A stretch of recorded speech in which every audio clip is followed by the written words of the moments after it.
생산과 소비 브로그 시작하겠습니다.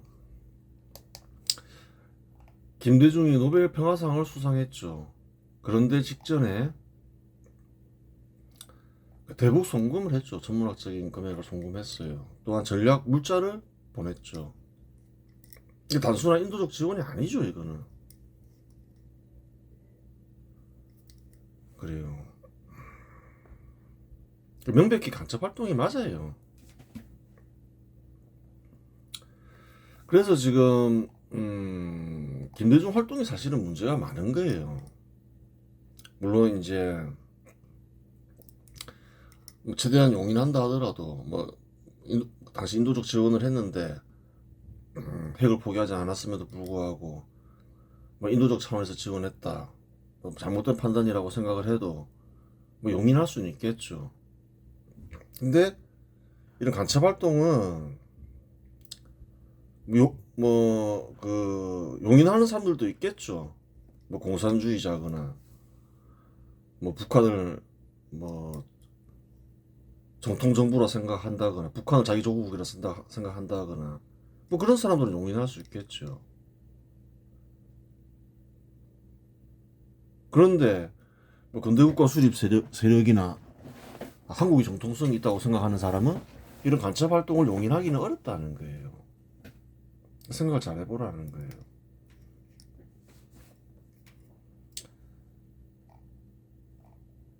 어...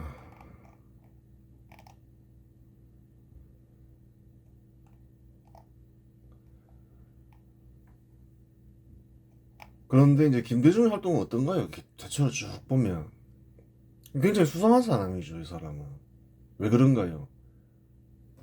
이중적인 행동을 하기 때문에 그런 거예요. 드러난 것만 보더라도 여러 가지가 있죠. 군사정부가 투쟁한다면서 군사정부로부터 자금 지원을 받는다. 어떻게 설명할 거냐는 거예요. 민주주의 실현을 위해 군사정부가 투쟁한 것인지 돈 벌기 위해 군사정부가 투쟁한 것인지 알 수가 없다. 알 수가 없다는 거예요. 한 행동을 보면 속내가 뭔지. 인도적 차원에서 북한을 지원한다면서 그래요. 현금과 전략 물자를 적국에게 제공한다. 인도적 차원에서 지원한 것인지 간첩 활동을 한 것인지 알 수가 없다. 알 수가 없다는 거예요. 이 사람은 상식 밖의 일을 벌이기 때문에 그런 거예요. 용인할 수 있는 범위를 크게 넘어서는 거죠. 실수할 수도 있다. 인도적 지원하면서 그때 핵 개발을 포기 못 시키고 인도적 지원을 했다. 그때 포기시킬 수 있었는데 실수였다. 어쩔 수 없다. 그런 걸 용인할 수 있겠죠.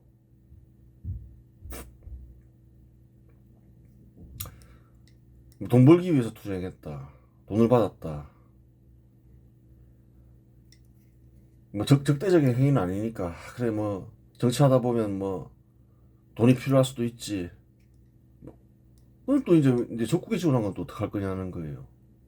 무리가 있다는 거예요. 용인하기에는.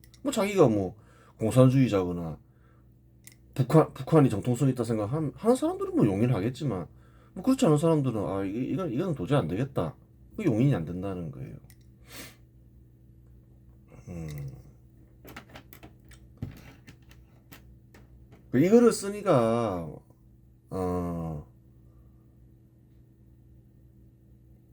그래요. 예전에는 다 김대중도 우파 인사라고 했죠.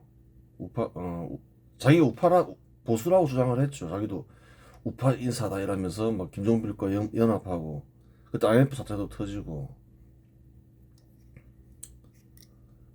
그래서 이제 이거를 쓰니도 김대중이나 김명삼이나 김대중한테도 기회를 한번 줘야지 하고 사실은 김대중을 투표했어요. 근데 이제 이런 사건을 보고 절대 그 뒤로는 이제 김대중과 민주당 계열 쪽에는 투표를 안 줬죠. 이런 건 용인이 안 된다는 거예요. 그래요.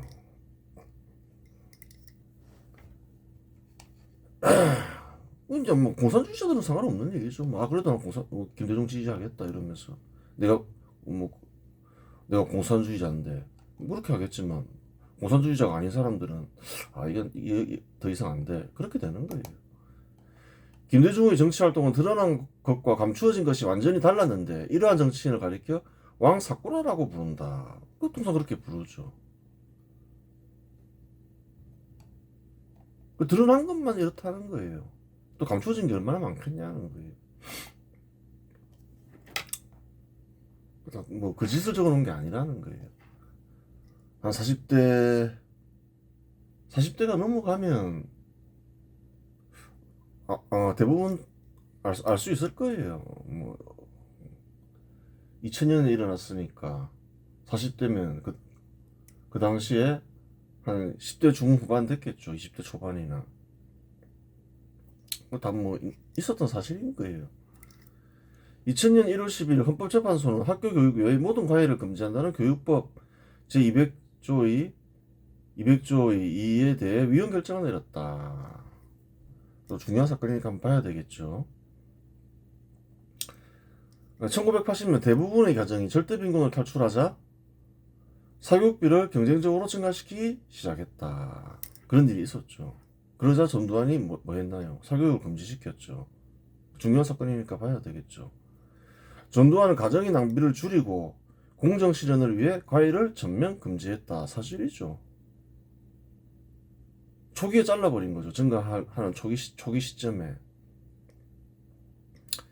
하지만 헌법재판소는 학부모와 학생의 학습권, 직업선택의 자유를 침해한다는 이유로 이를 위헌으로 판단하였다.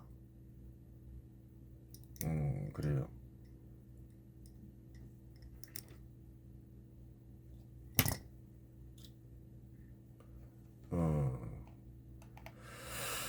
교육에 대해서 좀 생각을 해봐야 돼요. 교육에서는 여러 가지 목표가 있죠. 교육을 실시하는. 근데 이제 헌법재판소가 사교육을 금지시킨 법을 이제 위헌으로 결정을 내렸죠. 그뒤 어떤 일이 벌어지나요? 사교육비가 기하급수적으로 늘어난다는 거예요. 1995년 9에서 10조였는데 2025년 기준 29조까지 한 30조 가까이 늘어나죠. 30조까지. 근데 학령 인구를 보라는 거예요.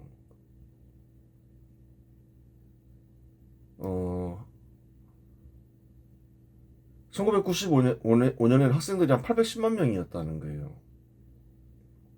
초중학계.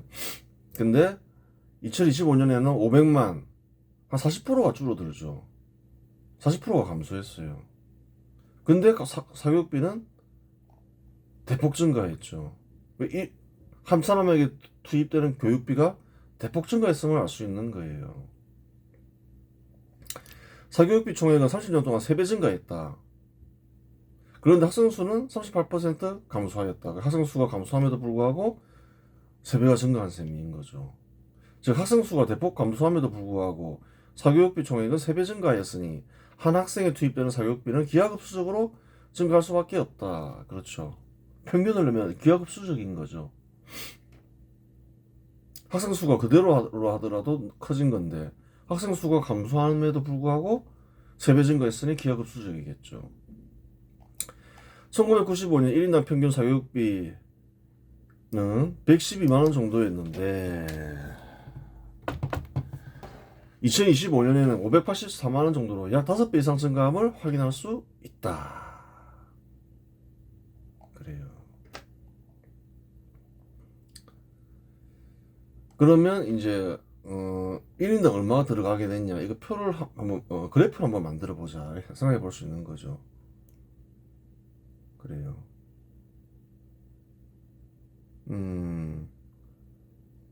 학생 수는 한 800만 정도에서 한 500만 정도로 감소했다. 한 30년 동안. 근데 사교육비는 그냥 비례해서 증가한 게 아니다. 기하급수적으로 가파르게 팍 증가했다. 그렇게 볼 수 있는 거예요. 증가하다가 조금 이렇게 가야 되는데 이렇게 간 이유가 뭔가요? 중간에 코로나가 있었죠. 그 영향 때문에 그렇게 보면 되는 거죠. 학원에 잘 못 보내고 이제 그런 문제가 있고, 그럼 이 교육비에 대해서 좀 생각해 볼 필요가 있는 거예요. 이 과연 재판이 바른 재판이었냐, 틀린 재판이었냐 판단하면 정부가 도대체 왜 있냐 이걸 생각해야 되는 거예요. 정부의 존재 이유를 한마디로 표현하면 사회적 비용 절감이다. 이는 정부의 형태가 변하더라도 변하지 않는 원칙이다. 그걸 알아야 되는 거예요. 왜 비용 절감이지? 이렇게 물어볼 수 있잖아요. 사법부가 왜 존재하는가? 분쟁을 개인에게 맡기면 비용이 크기 때문이다. 분쟁 해결을 위해 결투를 할 수도 있고 그 와중에 사망할 수도 있다. 비용이 굉장히 크죠. 분쟁하다 보면 서로 죽일 수도 있는 거예요. 결투하면서. 비용이 너무 크니까 이 비용을 줄이기 위해서 사법부를 만들게 된다는 거예요. 다른 정부기관 역시 마찬가지이다. 한번 전통적으로 있는 정부를 생각해 보라는 거예요. 왜 만들었는지. 군대를 왜 만들까요? 왜 저기 침입을 막아야 될 거 아니에요. 근데 군대를 만들지 않아요. 개인 모두가 무장을 해야 되겠죠. 생산도 하고. 그 비용이 너무 크다는 거예요. 그래서 군대를 만든다는 거예요. 일정 부분 비용을 지불하고 그냥 몇몇집 그래요. 그 국방을 담당하게 한다는 거예요. 다 비용을 줄이기 위한 거라는 거예요. 마찬가지죠. 뭐 도둑이 들어올 수도 있고 살인 사건이 일어날 수도 있고 그 다 그 개인이 그 감당하려면 비용이 크잖아요. 그래서 다 정부 부서를 만든다는 거예요. 비용을 감소시키기 위해서. 그거는 어떤 형태의 정부이건 간에 마찬가지라는 거예요. 뭐 권위주의 정치건, 권위주의 정부건, 민주주의 정부건, 기본적으로 정부의 존재 이유가 뭐냐? 비용 절감이라는 거예요. 어떤 분야에서건 간에. 그걸 잊으면 안 된다는 거예요. 비용을 증가시켰어요. 정부 역할을 잘못했다는 거예요. 비용을 기하급수적으로 증가되게 유도한 거죠. 헌법재판소가. 그걸 정부의 역할을 망각하고 재판을 했기 때문에 그런 거예요.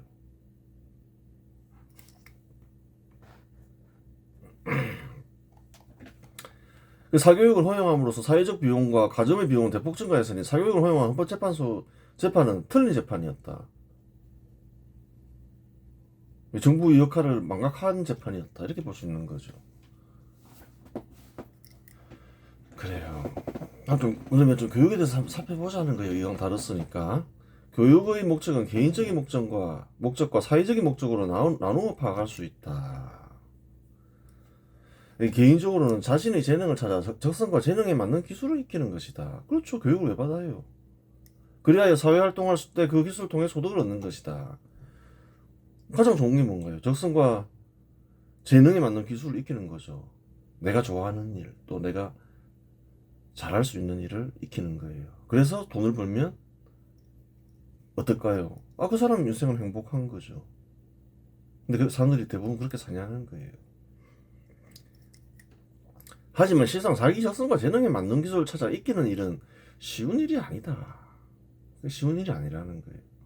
어떤 일을 좋아하지만 소질이 없다거나 소질이 있는데 싫어하는 일은 누구에게나 발생할 수 있는 일이다. 너 스포츠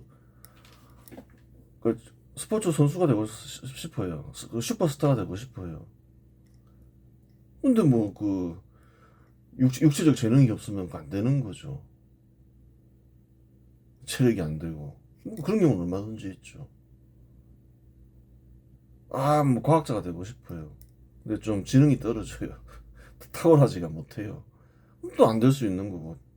연예인도 마찬가지고. 가수가 되고 싶은데, 아이돌 가수가 되고 싶은데, 노래를 잘 못 불러요. 노래에 소질이 없어요. 그럼 못 되는 거고. 그런 경우는 얼마든지 있는 거죠. 일종의 자기 사명을 찾는 거죠. 자기에게 부여된 사명. 그거 찾기가 어디 쉽냐는 거예요. 해달라는 거 다 해줘도 그건 쉬운 일이 아니라는 거예요. 즉 적성과 재능에 맞는 기술을 익혀 사회활동을 하는 이가 있다면 그러한 사람은 운이 매우 좋은 사람이다. 그럼 사회적으로 어떤 교육 정책이 실시되어야 할까? 사회적으로 어떤 교육 정책이 실시되는 게 바른 것일까? 그 생각해 볼 수 있는 거죠.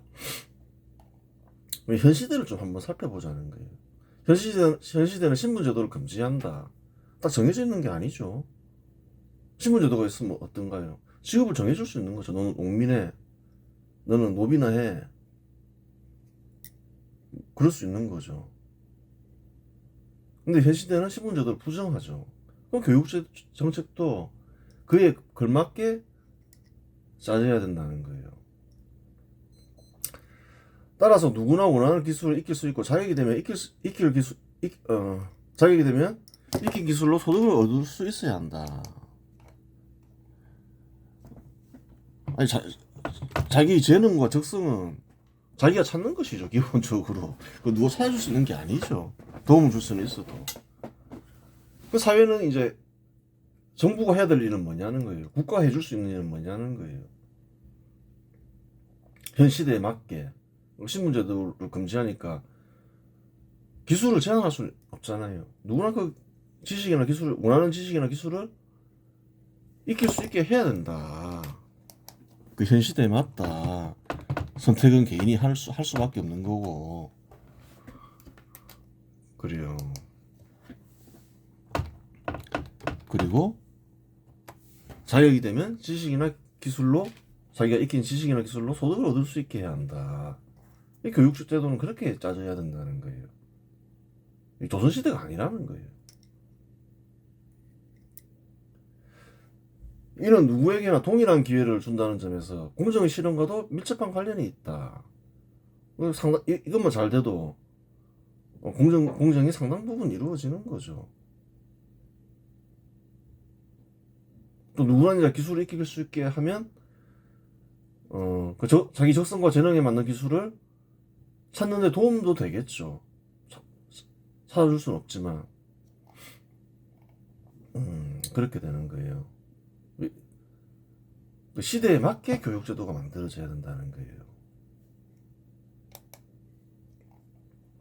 또한 사회생활을 하는 데 필요한 성품을 함양하고 현 시대를 살아가는 데 필요한 실천들을 익혀야 한다. 그 사회생활을 하는데 필요한 성품을 익히게 해야 되잖아요. 공산주의나 포퓰리즘 세력 인사들이 생겨서 국민들 사이에 갈등을 일으키고 경우에 따라 국민들 전체가 가난과 고통을 겪는 일도 모두 이와 같은 교육이 제대로 실시되지 않아서이다. 한국에도 많잖아요. 포퓰리즘 인사, 공산주의 세력 인사. 예전에 살펴봤잖아요. 1980년대 보면 NL 계열 인사도 있고 PD 계열 인사도 있잖아요. 왜 그런가요? 이 공동체가 유지되고 공동체에 대해 가르쳐 줘야 되는 거죠. 어떤 공동체다. 또 뭐 잘 되는 케이스, 못 되는 케이스, 뭐 공산주의 국가 실상도 알려주고 뭐 그렇게 해야 되는 거예요. 그리고 우리가 이 사회를 지탱하기 위해서는 어떤 윤리가 필요하다. 근데 그런 교육이 필요한 거죠. 안 그러면 어떻게 되나요? 이상한 사람들이 생긴다는 거예요. 갈등을 일으키고 막 국가를 가난하게 만들고 그런 세력 인사들이 있죠. 그 교육이 잘못돼서 그런 거예요.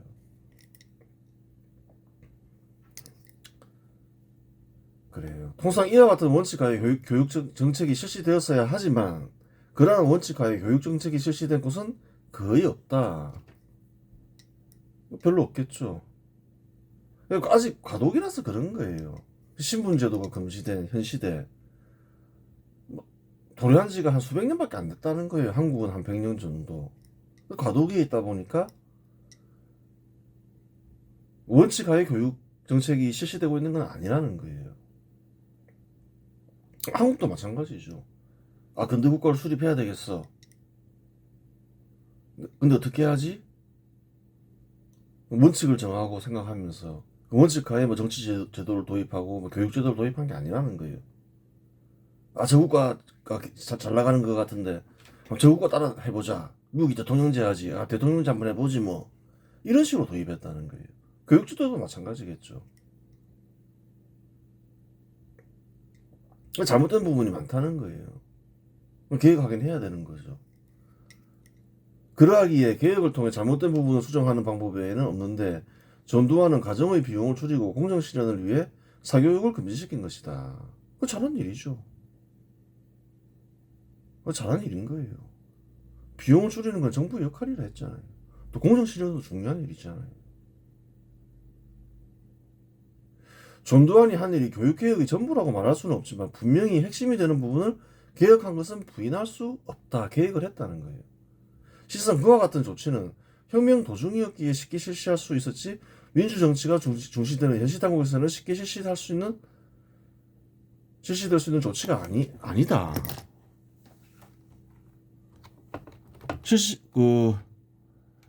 혁명을 하면서 전두환이 그냥 실시해버린 거죠.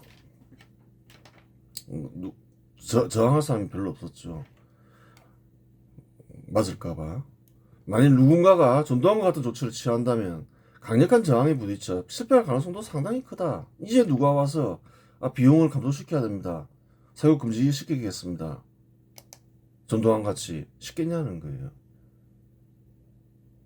쉽지가 않다는 거예요. 그럼 어떻게 했어야 되나요? 그냥 보존했어야 된다는 거예요. 아주 좋은 일을 혁명적 조치로나 쉽게 할 수 있는 거를 취소해버렸다는 거예요. 즉 헌법재판소의 판결은 반드시 필요하고 어렵게 실시한 조치를 허물었기 때문에 틀린 것이라고 말한 것이다. 그렇죠. 되돌리기도 어렵다는 거예요. 그러면서 정부의 역할을 망각한 거죠. 그 결과 비용은 기하급수적으로 증가해버린 거라는 거예요.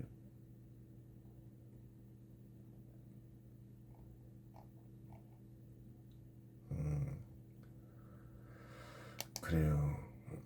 한 가지 목표를 그러니까 항상 생각해야 되는 거예요. 여러 가지 가 있는 거예요. 여러 가지가 있는데 비용을 줄이고 공정 실현하는 거는 굉장히 중요한 일이죠. 그것을 지키는 가운데 어떻게 해야 되나요? 또 다른 목표를 달성해야 된다는 거예요. 이걸 지키는 가운데 그래요. 뭔가요?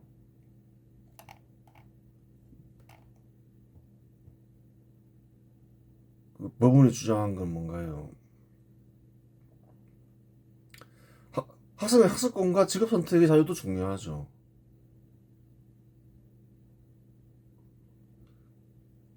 뭐 사교육을 받으면서 이렇게 또 직업 선택의 폭을 넓혀봐라 그러는데 지키면서 하는 방법을 찾았어야 된다는 거예요.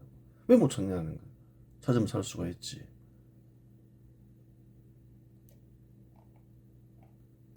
비용을 줄이고 공정 실현하는 게 이것보다 덜 중요하냐는 거예요. 그럼 그걸 허물었어요. 그래서 이제 헌법재판소가 주장하는 이런 것들이 아주 잘 실현되고 있냐는 거예요. 다 안 되는 거지. 자기 사명을 찾는 건 쉬운 일이 아니라는 거예요. 엉망진창이 된 거죠.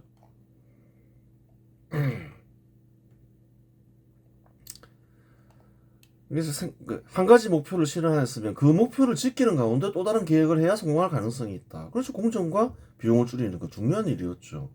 그건 지켜야 된다는 거예요. 그러면서 어떻게 하면 또 다른 것도 달성할 수 있을까? 그래야지 효과가 있다는 거예요. A도 달성되고 B도 달성이 되는 거죠. A를 허물었는데 그럼 B는 달성되고 있냐는 거예요. B를 달성하기 위해서 A를 허물었는데 그런 건 없다는 거예요. 달성해야 할 목표를 허물고 다른 목표를 달성한다는 생각은 크게 잘못된 것이다. 그거 다 중요한 건데 다 실현해야 될 건데 한 가지를 실현했으면 그것을 지키면서 해야 된다. 그 말이죠. 사교육을 금지시킨 뒤 나아진 것이 있는가? 나아진 것은 없고 교육 비리만 난무하고 있다. 대표적인 난무했다. 지금은 또 알 수 없으니까. 지금도 있을 수 있죠. 대표적인 사례가 2016년에 발각된 정유라 입시 비리와 2019년에 발각된 조민 입시 비리이다. 그건 대표적인 비리고 뭐 이 사람들만 했을까라고 생각하면 또 아닐 수 있는 거죠. 제법 많은 사람들이 있을 수 있는 거예요. 드러나는 것이 두 가지이지 공정이 허물어진 2000년 현재 판결 이후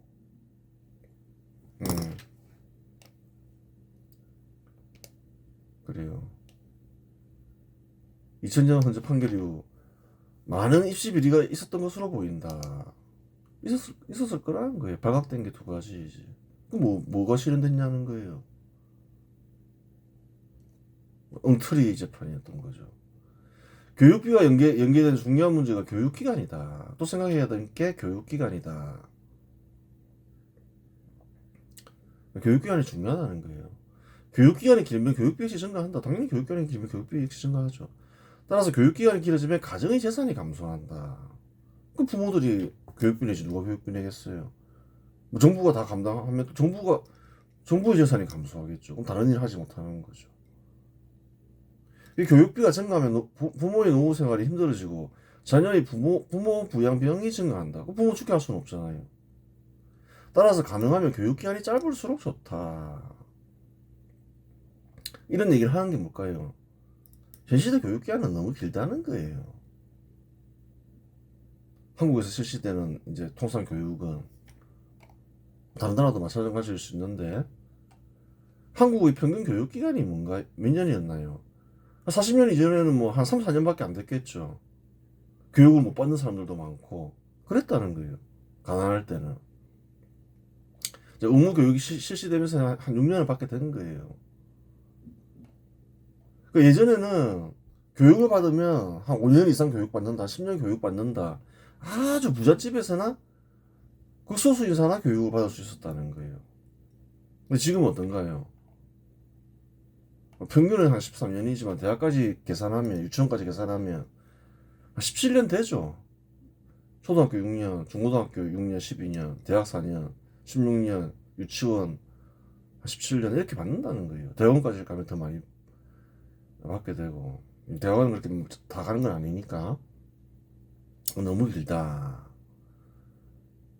과거에는 10년 이상 교육받을 수 있는 사람이 거의 없었다. 부자도 그렇게 안 받았다. 너무 길어졌다. 그렇게 얘기하고 있는 거죠. 한국에서 의무교육이 실시되기 전에는 5년 이상 교육받기 어려웠다. 그거 사실이라는 거예요. 글만 쓸 줄 알아도 똑똑한 사람이었다는 거예요. 글 쓰고 계산할 줄만 알아도. 그거 다 사회생활 했다는 거예요. 그 사회생활에는 그렇게 많은 지식과 기술을 필요로 하지 않는 거죠. 하지만 현 시대에는 유치원에서 대학까지 17년 가까이 교육을 받는다. 대학까지의 전 과정을 20세 이전까지 끝내는 것이 바람직하다. 왜 못 끝내냐는 거예요. 8살부터 교육받으면 20세 이전 19살이 끝내면 11년, 12년 받는 거잖아요. 그 정도 받으면 됐지. 사회생활 하는데 충분하다는 거예요. 어지간하면. 특별한 직업이 아닌 이상 10년 이상 익혀야 할 지식이나 기술을 필요로 하는 직업은 없다.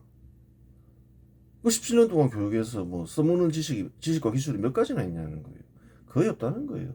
세월 가면 다 잊어버리지. 그런 교육은 그만해라. 10년 교육받아도 굉장히 많은 교육을 받는 거다. 그렇게 얘기하는 거예요. 그 신체 연령하고도 또 맞지 않다는 거예요.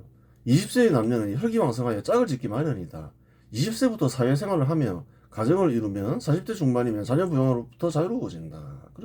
그래요. 20세 사회생활을 하면서 남녀가 만나서 가정을 이뤄요. 그러면 이제 자녀 놓고 이러면 뭐 한 40대 중반 되면 이제 애들 역시 다 끝난다는 거예요. 20세까지 교육이 끝나는 제도를 만들어 놓으면 다른 이들은 40대 초반에 끝날 거고 늦어도 40대 중반에 끝날 거고 평균이 그렇다는 거죠. 진리와 진실에 관심 있는 이들은 그때부터 공부를 해도 늦지 않다. 그래요. 뭐 공부하고 싶은 사람 왜 계속 공부 못하게 하냐. 아니 40대 중반부터 사회생활 충분히 하고 할 거 다 하고 해도 괜찮다는 거예요. 근데 그걸 알아야 되는 거예요. 실상 젊은 사람은 경험이 부족하여 깨달음에 이르기 어렵고 너무 나이가 많으면 지능에 문제가 생겨 깨달음에 이르기 어려우니 사회생활을 충분히 한 40대 중반에 진리를 탐구하는 것이 적합하다. 물론 특별한 분야는 그렇지 않을 수 있지만 대체로 그렇다는 말이다. 그렇다는 거예요. 정치학을 연구한다. 경제학을 연구한다. 경영학을 연구한다. 아니 뭐 사람들이 어떻게 사는지 알고 연구해야지 뭐 연구가 되는 거지. 뭐 책만 보고 연구한다 해서 그 연구가 되냐는 거예요. 이 일도 해보고 저 일도 해보고 또 가정을 이끌어보고 그러면서 경제 돌아가는 것도 알고 어느 정도 사람 사는 걸 알아야지 정치도 이해가 될 거 아니에요. 이해가 된다는 거예요. 참 보인다고 해서 뭐 되냐는 거예요. 철학도 마찬가지고. 그래요. 물론 그렇지 않는 분야 한 분도 있을 수 있죠. 뭐 그런 것을 제외하고는 그런 분야에서 뭐 연구하고 뭐 그런 특수 교육을 받아야 되는 사람들은 그렇게 많지 않다는 거예요.